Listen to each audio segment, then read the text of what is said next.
मनोहर सरकार की प्राथमिकता है कि किसानों की जिंदगी खुशहाल बनाई जाए, तभी प्रदेश का भला होगा। हालांकि इस क्षेत्र में सरकार को अभी और बहुत कुछ करने की जरूरत है।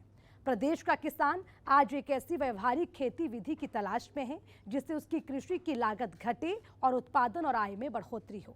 प्राकृतिक खेती लागत कम करने के साथ फसल उत्पादन बढ़ाने में भी सक्षम है। इसे अपनाकर किसान अपनी आमदनी दोगुनी कर सकते हैं।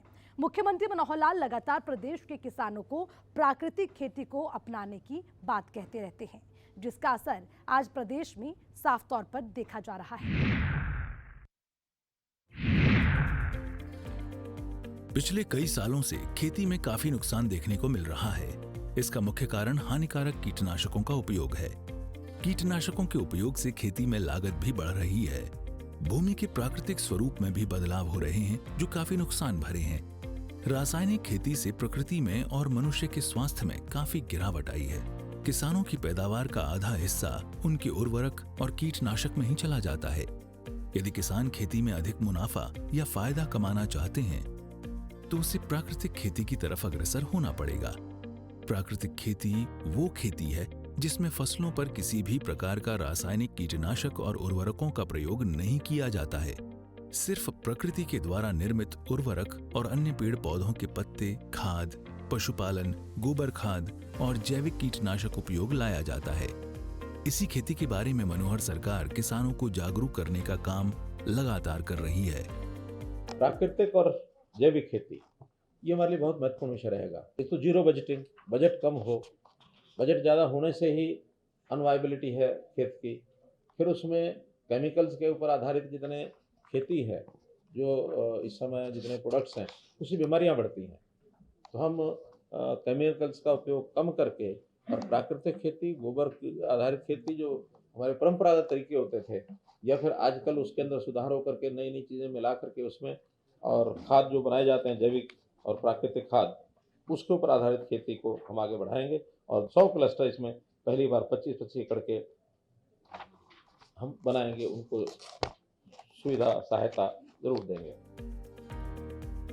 रासायनिक खाद और कीटनाशक के उपयोग से जमीन की उर्वरक क्षमता खोती जा रही है।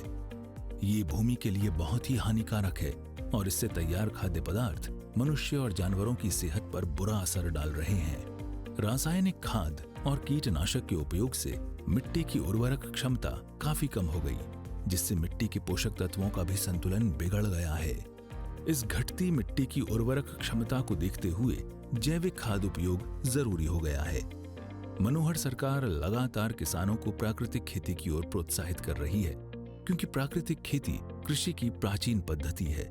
ये भूमि के प्राकृतिक स्वरूप को बनाए रखती है, क्योंकि प्राकृतिक खेती में रासायनिक उर्वरकों और कीटनाशकों का प्रयोग नहीं होता है, बल्कि प्रकृति में आसानी से उपलब्ध होने वाले प्राकृतिक तत्वों और जीवाणुओं के उपयोग से खेती की जाती है। इतना ही नहीं, ये पद्धति पर्यावरण के लिए भी काफी अनुकूल मानी जाती है। साथ ही फसलों की लागत कम करने में कारगर साबित होती है। कृषि विभाग जैविक और प्राकृतिक खेती विषय को लेकर किसानों को समय समय पर प्रशिक्षण भी देता रहता है। वो बताया कि आप प्राकृतिक खेती और जैविक खेती कैसे कर सकते हैं, क्योंकि अभी हमारे प्रधानमंत्री जी श्री नरेंद्र मोदी जी भी चाहते हैं कि देश में प्राकृतिक और जैविक खेती को बढ़ावा मिले, क्योंकि हमने देखा है कि समय के साथ साथ जो रसायनों के जो दुष्परिणाम आए हमारी मिट्टी पे, हमारी फसलों पे, हमारे वातावरण पे, हमारे स्वास्थ्य पे, उसको कम करने के लिए हम कैसे जैविक हो या प्राकृतिक हो, कैसे किसान उसको अपना सकते हैं। हमने किसानों को बताया कि उसके क्या आपको लाभ होंगे। जीवामृत की, जैसे आज के समय में हम सबसे ज़्यादा बात करते हैं कि जीवामृत में किसानों को क्या है, बाहर से कुछ नहीं डालना, वो सब अपने खेत पे कर सकते हैं। इसके अलावा हमने किसानों को बताया कि जो किसान जब जैविक खेती करेंगे या प्राकृतिक खेती करेंगे, उनसे उनको क्या फ़ायदा होगा और कैसे वो उसको अडॉप्ट करें, कैसे उसको अपनाएं, जीवामृत कैसे बनाएं। अभी हम एक बना के भी दिखाएंगे किसानों को कि जीवामृत किसान अपने खेत में कैसे तैयार कर पाएंगे। तो इस दौरान किसानों के भी सवाल आपके पास आए, किस तरह के सवाल रहे? हाँ, किसान देखिए, किसानों के बीच में सबसे बड़ा भय पता है क्या रहता है? जब हम कोई जैविक खेती की या प्राकृतिक खेती की बात करते हैं ना, किसानों को लगता है जी मेरी पैदावार ना घट जाए या मैं कैसे कर पाऊंगा। तो उसी के बारे में हमने किसानों को बताया कि देखिए, यदि आप एक सक्सेसफुल प्राकृतिक खेती करनी है तो आपको गाय का रखना बहुत जरूरी है, जिसमें कि हम देसी गाय बोलते हैं। देसी गाय का गोबर है, उसका गौमूत्र है।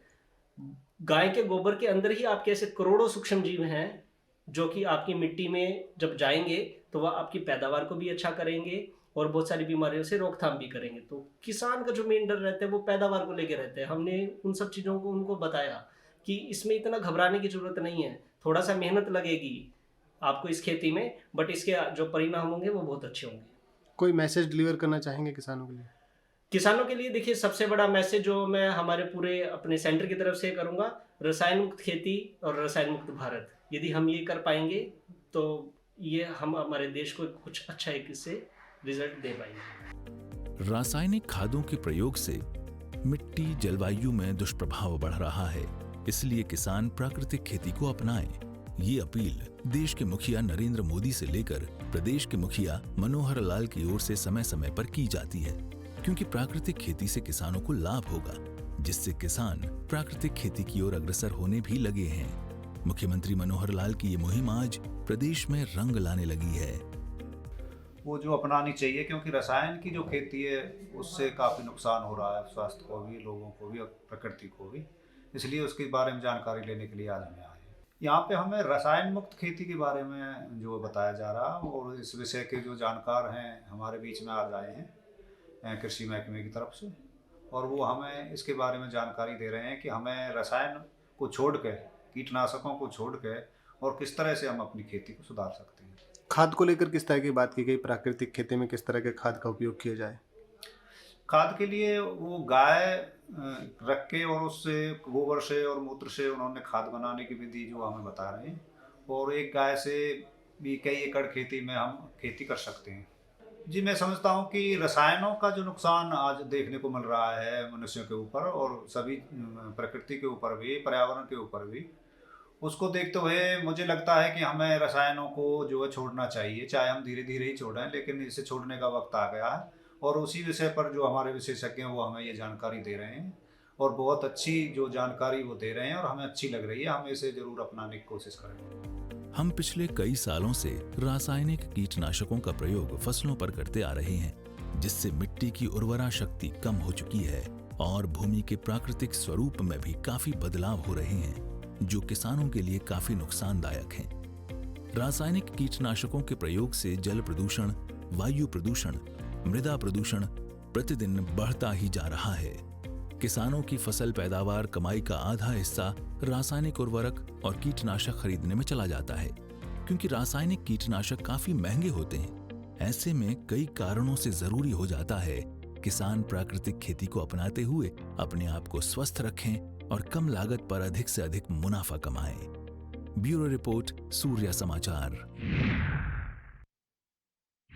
मुख्यमंत्री मनोहर लाल का लक्ष्य किसानों की आमदनी में वृद्धि करना है, ताकि प्रदेश का हर किसान खुशहाल हो सके। इसके लिए कई योजनाओं पर काम जारी है। लाखों करोड़ों रुपए खर्च किए जा रहे हैं। किसानों को प्रगतिशील किसान की श्रेणी में खड़ा किया जा रहा है। खेती किसानी में आने वाली दिक्कतों को दूर किया जा रहा है।